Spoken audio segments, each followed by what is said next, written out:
तो इस एपिसोड के स्टार्ट में यांग मिंग हुआ अपने ऑफिसर्स को ऑर्डर करता है कि यिंग शिंग यकीनन अपनी आर्मी को इकट्ठा करने के लिए शहर से बाहर जाने की कोशिश करेगा। उसे रोक लिया जाए और फिर उसका मर्डर कर दिया जाए। और फिर ऐसा ही होता है। यिंग शिंग जब कैपिटल से बाहर जाने की कोशिश में होता है तो गार्ड्स उसे रोक लेते हैं और कहते हैं कि चीफ कमांडर का ऑर्डर है कि आज कोई भी शहर से बाहर नहीं जा सकता। इतने में दूसरी दिशा से आते हुए यांग मिंग हुआ के ऑफिसर उन लोगों को घेर लेते हैं और उनको ऑर्डर किया जाता है कि आप कुछ दिनों के लिए कैपिटल से बाहर नहीं निकल सकते। यिंग शिंग कहता है कि अगर मैं ना मानूं तो तुम लोग क्या करोगे, और इसी बात पर फिर तलवारें निकल आती हैं और वो ऑफिसर यिंग शिंग के साथियों पर हमला कर देते हैं। यहाँ पर थोड़ी देर फाइट चलती है कि अचानक से गेट्स खुलते हैं और वहां से डिलिन की आर्मी भी आ रही थी। यिंग शिंग और उसके साथी बहुत डर चुके थे, लेकिन सरप्राइजिंगली डिलिन की आर्मी आकर यांग मिंग हुआ के ऑफिसर्स को मारना स्टार्ट कर देती है और अब यिंग शिंग बच गया था। वो आराम से वहां से चला जाता है और सोचता है कि ये डिलिन बहुत ही गहरा आदमी है। फिर हमें सेंट्रल आर्मी के कमांडर यांग मिंग हुआ के लॉयल ले शिन को दिखाते हैं। उससे मिलने के लिए डिलिन आता है और उसे कहता है कि यिंग मिंग को मार दिया गया है, अब कोई भी खतरा नहीं बचा, और उसे बहलाने के लिए कहता है कि मैं डीमन ट्राइब से जब फाइट कर रहा था तो तुम्हारे लिए बहुत बड़े बड़े वहां से तोहफे भी लेकर आया हूँ। और फिर दो सिपाही एक बड़ा सा बॉक्स लेकर अंदर आते हैं जिसे देखकर लेशन काफी खुश हो जाता है, लेकिन वो बॉक्स तो खाली था और वो सिपाही भी जी शियू और स्टेरलिंग थे जो उसे मारकर उसी बॉक्स में डाल देते हैं। फिर वो तीनों फ्रेंड्स मिलकर उसकी लाश को ठिकाने लगाते हैं और प्लान बनाते हैं कि डिलिन अपनी आर्मी के साथ बाहर वेट करेगा और जी शियू जब सेंट्रल आर्मी के ऊपर अपना होल्ड पूरी तरह से बना लेगा तो वो एक सिग्नल देगा, 3 लाइट्स ऑन करेगा और तभी डिलिन शहर के अंदर दाखिल हो जाएगा। उसके बाद जी शियू को यू मिंग से पता चलता है कि यांग मिंग हुआ ने उसके लिए कुछ नए ऑर्डर्स बनाए हैं और उसे कहा है कि वो आज के दिन आनिंग को घर से बाहर ना निकलने दे, बल्कि उसे घर के अंदर रोक कर ही रखे, क्योंकि आज वो कोई खास प्लानिंग कर रहा था। एक्चुअली वो प्रेसिडेंट को खत्म करके खुद मार्शल लॉ लगाना चाहता था। इतने में ऊपर से आहनिंग भी आ जाती है और फिर जी शियू उसे हिम्मत करने को कहता है और उसे कान में कोई बात बताता है कि आज रात कुछ बड़ा होने वाला है। उसके बाद हमें कॉन्फ्रेंस रूम का सीन दिखाते हैं जहां सेंट्रल आर्मी के सारे ऑफिसर्स इकट्ठे हुए हुए थे और वहां जी शियू बहुत कूल स्टाइल में हेलो हाय करता हुआ एंट्री करता है और उनको कहता है कि आज तुम लोग बहुत थके हुए होगे, कितनी मेहनत करते हो, इसलिए प्रेसिडेंट के ऑर्डर्स हैं कि आज आप लोग रेस्ट करें।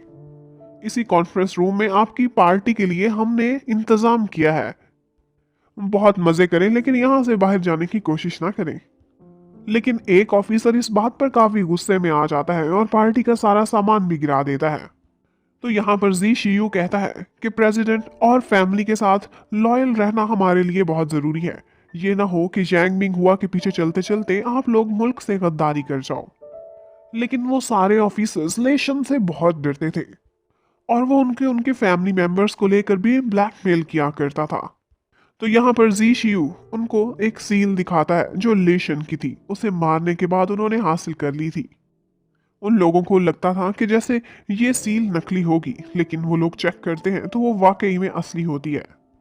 दूसरी तरफ हमें प्रेसिडेंट के जी चुआन हाउस का मंजर दिखाते हैं जहां पर सिपाही और सारे लोग बिल्कुल तैयार खड़े हुए होते हैं, क्योंकि उनको वहां से निकालने के लिए यांग मिंग हुआ अपनी सेना लेकर उन्हीं की तरफ बढ़ रहा था। वो उनके घर के बाहर पहुंच जाता है। स्टर्लिंग अपने ट्रूप्स लेकर सबसे आगे खड़ा हुआ होता है।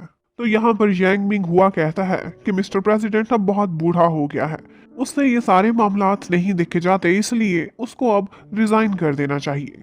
उस टाइम पर जो प्रेसिडेंट सैनशिंग थे वो आहनिंग के अंकल लगते थे, लेकिन वो काफी बीमार जो थे।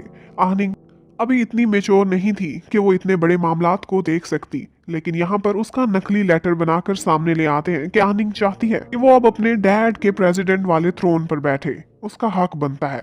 एक्चुअली आहनिंग एक छोटी सी लड़की को प्रेसिडेंट बनाकर खुद से अपनी मर्जी का रूल चलाना चाहता था ताकि जी चुआन फैमिली को भी वीक कर दे। यहाँ पर मिस्टर प्रेसिडेंट कहते हैं कि यांग मिंग हुआ, तुम पर ट्रस्ट करके मेरे भाई ने पास्ट में बहुत बड़ी गलती की थी और इसके साथ ही मिस्टर प्रेसिडेंट उसे गद्दार डिक्लेयर कर देते हैं और उसे मारने का ऑर्डर भी दे देते हैं। और इसी बात से दोनों तरफ के ट्रूप्स की आपस में लड़ाई स्टार्ट हो जाती है। यहाँ पर काफी देर तक फाइट चलती रहती है और स्टर्लिंग बहुत बहादुरी से मुकाबला करता है। इतने में चीफ कमांडर को पता चलता है, ये इन्फॉर्मेशन मिलती है कि सेंट्रल आर्मी का लीडर लेशन मारा गया है। तो यांग मिंगहुआ अपने एक लॉयल ऑफिसर को सेंट्रल आर्मी की कमांड संभालने को कह देता है।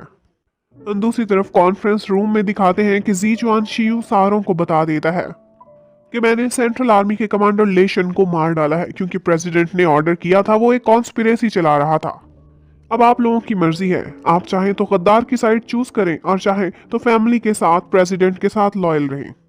ये बात सुनकर एक ऑफिसर जी शियू पर अटैक करता है, लेकिन वो उसे मारकर नीचे गिरा देता है और फिर कहता है कि मैं ज़ीचुआन फैमिली को प्रोटेक्ट करने के लिए यहाँ पर मौजूद हूँ, कोई चाहे तो मेरा मुकाबला करे। और वो सबको बताता है कि यिंग शिंग भी अब अपनी ईस्टर्न आर्मी के 4 लाख फौजी लेकर यहाँ आने वाला है।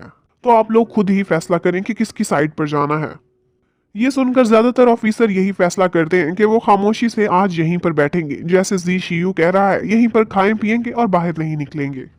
जी शियू अपना मिशन कंप्लीट होने पर बहुत ही रिलीव्ड फील कर रहा होता है कि इतने में बहुत से सिपाही अंदर आते हैं और सिक्योरिटी फोर्सेस उसे घेर लेती हैं। और वही यांग मिंगहुआ का एक कमांडर सेंट्रल आर्मी को लीड करने के लिए पहुंच चुका था। दूसरी तरफ डेलिन अपने बहुत सारे सिपाही लिए शहर से बाहर इंतजार में खड़ा होता है। वो देखता है कि कोई सिग्नल तो नजर आया है। ये एग्जैक्टली वो सिग्नल नहीं था जिसका जी शियू ने वादा किया था, लेकिन फिर भी वो लोग अब शहर में एंटर होने के लिए आगे बढ़ने लगते हैं। और यहीं पर ही एपिसोड नंबर 8 खत्म हो जाती है। Thank you for watching, stay connected.